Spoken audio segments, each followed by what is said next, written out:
Hey everybody, Mike Slifer here in the First Alert Forecast Center. We have a lot to talk about in this First Alert Weather Extra, and we are going to start it off by talking about the temperatures outside. Actually, before we get into that, we're going to talk about the drought monitor because it's Thursday and that came out today. But we have some First Alert weather days to discuss, including that powerful, or rather that weekend storm, that coastal storm, Sunday and Monday. That's going to bring a windswept rain to the state, and certainly could have some impacts to your holiday weekend plans. So we'll start things off with the drought monitor here. A bit of an expansion in the moderate drought area from yesterday, rather from last week, I should say. Abnormally dry region continues to be painted across the entire state. Here's the comparison. You can see that brown shading that was brought a little bit farther inland and a little bit farther west into parts of Middlesex, New Haven counties. So we could use some rain, and we certainly will get more of that. It is worth noting this does not include the rain that we saw earlier in the week. So hopefully next week's drought monitor will actually show some improvement, especially once we deal with the soaking rain Sunday and Monday. Wind across the state has gone calm in the eastern half of the state. It's much weaker in the western half of the state. Skies are clear. We don't see any cloudiness even nearby. We are looking at clear skies, calm winds, perfect ingredients to really drop those temperatures back. Here's our ICAM view right now in Mystic. The chilly night not stopping people from enjoying walking around downtown Mystic. We have people walking across the Bascule Bridge right now. We'll take you live to our ICAM in Rocky Hill looking north in the Hartford skyline. We also do not really see much going on this camera view, and we can see some stars, meaning skies are clear. So temperatures right now are down anywhere from 5 to 15 degrees compared to yesterday at this point in time, putting actual air temperatures down into the 30s in many locations. 31 coming in Norwich right now. Might be a bit of an outlier. 36 in Groton, 39 in Chester, Willimantic, Putnam, 37 in Salisbury.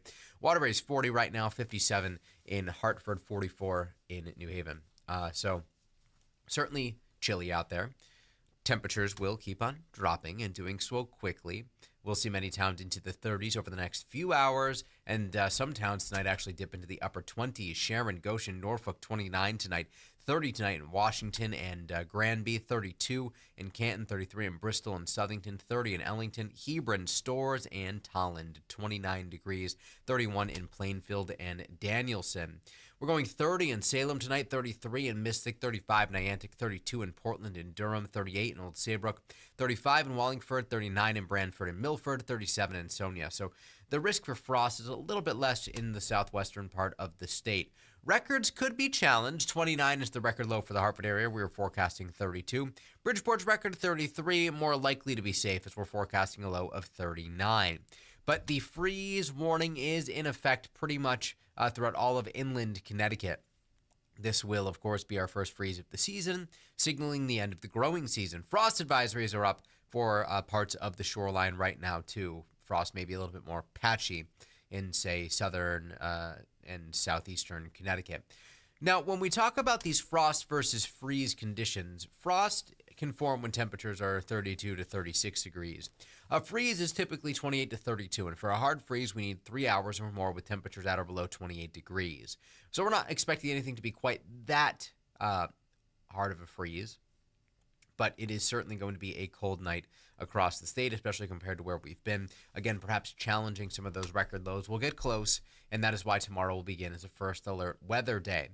Beyond that, though, we actually recover pretty nicely tomorrow. We're expecting temperatures to climb up into the 50s for lunchtime, recess probably outside. You might need to send your kids off to school with a bit of a heavier coat, and then for the ride home, 60 to 65 degrees and full sunshine. Friday night football, good to go. Our game of the week is Guilford at Shelton. Temperatures dropping out of the 60s into the 50s as the game progresses. How about the Riverton Fair? Well, temperatures will still be in the 50s by 5 o'clock, dipping into the 40s by the time everything winds down, so you'll certainly want to have a jacket. Or maybe you're heading to the Apple Harvest Festival in Southington. Temperatures around 60 degrees at 5 o'clock into the upper 40s by 9 o'clock in the evening. So certainly going to be a chilly night tomorrow night. You'll have to keep the layers nearby. It's all courtesy of high pressure in control. This is just the perfect setup to really get those temperatures to drop back. We're bright during the day on Friday. We are bright to begin the day Saturday, and then clouds eventually start to increase as that coastal storm really takes shape and develops. It'll form off the coast of the Carolinas, or rather forming right now, and move up near the coast of the Carolinas by Saturday evening, and then Sunday evening it makes its way to us. So if you're heading to the Eversource Hartford Marathon on Saturday morning, temperatures will be in the upper 40s at 8 o'clock, into the mid-50s by 10 a.m., low 60s by noon. Great running weather, winds are calm, plenty of sunshine out there. Pollen count's not too high either, so this shouldn't have much of an impact if you are allergic to ragweed. But on the First Alert 7-day forecast here, you'll notice how things change throughout the course of the holiday weekend. Friday, First Alert weather day because of that frosty start. Saturday, 69 degrees, looking pretty good, some high clouds moving in. Sunday and Monday, First Alert weather days, wet and windy as that coastal storm moves in. We're talking temps in the low 60s on Sunday, upper 50s on Monday. Back to the mid 60s Tuesday, upper 60s Wednesday, near 60 on Thursday. Overnight lows are going to be back in the 40s and 50s, so no risk for frost after tonight. Shoreline towns mid 60s tomorrow, upper 60s Saturday, mid 60s Sunday, into the upper 50s Monday. 66 Tuesday, 70 on Wednesday, 62 on Thursday. But it's that Sunday, Monday time frame that we're really focused on here. Sunday, rain begins to overspread Connecticut as wind starts to ramp up. On Monday, we are expecting a gusty day, a windswept rain. It is going to be wet, it is going to be damp, it is going to be dreary. And then Tuesday, we still have some lingering showers as the coastal storm departs. So we'll show you our model comparison here to give you a better idea of the timing. By noon on Sunday, we're expecting rain to be ramping up. We could wake up to dry conditions Sunday. It's likely not until after that where we'll start to really see an increase in shower activity.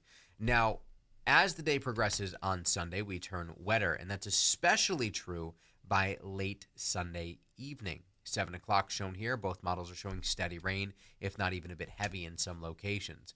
By noon on Monday, well, things will likely still be quite wet and certainly still windy. Rainfall amounts have trended up a little bit. The American model now trying to show some heavier rain over the Cape and the islands. The European model, 1 to 3 inches, favoring especially areas near the New York City metro. So we'll be watching very closely the trends over the next few days. Either way, this will be beneficial rainfall, but unfortunately too much rain too quickly does lead to the chance of poor drainage flooding. On Sunday, the excessive rainfall outlook highlighting the southern half of the state in a level 2 risk, level 1 risk inland. In other words, a little bit higher of a chance of some of that poor drainage type flooding developing along the immediate shoreline. Even on Monday, we are still under a level 1 risk for excessive rainfall across most of the state. Download the free First Alert weather app. It'll send you alerts if any are issued.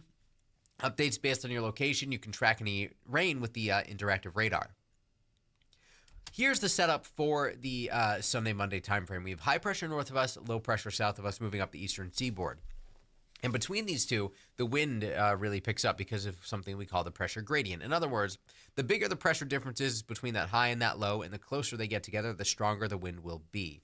So what we're expecting here is a prolonged stretch of easterly winds, wind coming out of the east, pushing extra water into Long Island Sound, meaning our coastal flood watch here is unrelated to the rain. It's due to the extra water getting pushed into the sound during the high tide cycles, starting Sunday morning, lasting through Monday evening.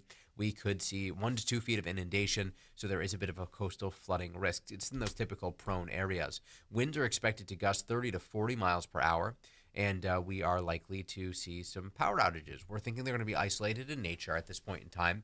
But something else to keep in mind here is that the foliage across the state is really starting to take shape and take hold. Explore Fall shows that by this time next week, we will be near peak in some locations, otherwise moderate to high foliage statewide.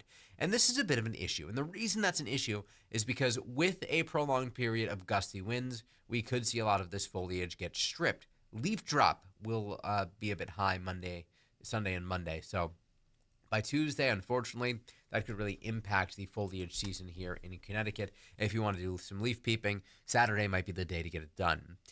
In the tropics, we have Tropical Storm Jerry right now moving toward the Leeward Islands, and it will keep moving to the north from here on out, eventually strengthening to a Category 1 hurricane as it exits east of Bermuda and moves out into the middle of the ocean. No threats to the east coast of the United States, really no big threats to land after it moves out of the Leeward Islands. So that's some good news. But to take things back home, temperatures tomorrow back into the mid-60s after starting off in the 20s and 30s. So you'll have to bundle up tonight and tomorrow. Mid and upper 60s on Saturday, seasonable, if not seasonably warm for this time of year. Temperatures dropping back Sunday and Monday. Sunday and Monday are going to be 2 dreary, rainy days. It is going to be a wet and windy stretch. We will have continuing coverage for you on those first alert weather days throughout the day tomorrow. We are planning to do a special first alert weather extra at 2:45 in the afternoon.